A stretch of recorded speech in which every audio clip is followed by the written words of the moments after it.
হঠাৎ একদিন পাহাড় থেকে নেমে সে ডাইনি চলে আসলো গ্রামের ভিতরে। কমলপুর নামের একটা ছোট্ট সুন্দর সবুজ শ্যামলে ভরা গ্রাম ছিল।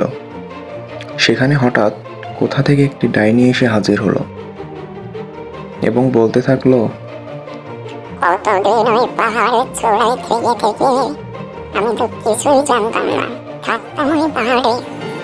আর এখন এই গ্রামে এসে দেখছি গ্রামটা কত সুন্দর। এত কাছাকাছি গ্রাম ছিল আমি তো জানতামই না। এবার আমি সবাইকে খাবো। রাজু নামের এই নিরীহ বালক ফোনে কথা বলছিল তার নিজ গ্রামে একটা টেবিলের উপর বসে। ঠিক সে সময়ই সেখানে ডাইনি চলে আসে এবং রাজুকে ভয় দেখাতে শুরু করে।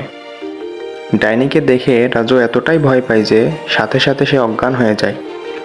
শুধু রাজুকেই নয়, আস্তে আস্তে ডাইনি সবাইকেই ভয় দেখাতে শুরু করলো। গ্রামের ভিতরে ডাইনি যাকেই দেখতো তাকেই ভয় দেখাতো। এরকম করতে করতে একদিন গ্রামের লোক অতিষ্ঠ হয়ে গেল এবং সবাই মিলে আলোচনা করলো যে ডাইনিকে কিছু একটা করতে হবে, গ্রাম থেকে তাড়াতে হবে। এই জন্য তারা বাইরে গ্রাম থেকে একজন তান্ত্রিককে ডেকে আনলো। তো আনার পরে তান্ত্রিককে একটা যজ্ঞ আয়োজন করতে বলে। গ্রামের লোকের কথা অনুযায়ী তান্ত্রিক একটা যজ্ঞ আয়োজন করে। ঠিক তার কিছুক্ষণ পরেই সেই ডাইনিটা সেখানে হাজির হয়।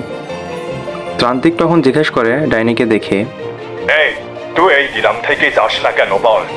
সবাই এই গ্রামে ফোন টেপে কিন্তু বন্ধ করতে হবে, তাহলেই আমি এখান থেকে চলে যাব। তুই সবাইকে নিষেধ করে দে। ডাইনির এমন রাগান্বিত কথা শুনে তান্ত্রিক সাথে সাথে হাঁটু গেড়ে মাটিতে বসে পড়ে আর বলতে থাকে, আচ্ছা ঠিক আছে, আর এরকম হবে না। তো বন্ধুরা, তোমরাও কিন্তু আমার ভিডিও দেখে সাবস্ক্রাইব করছো না।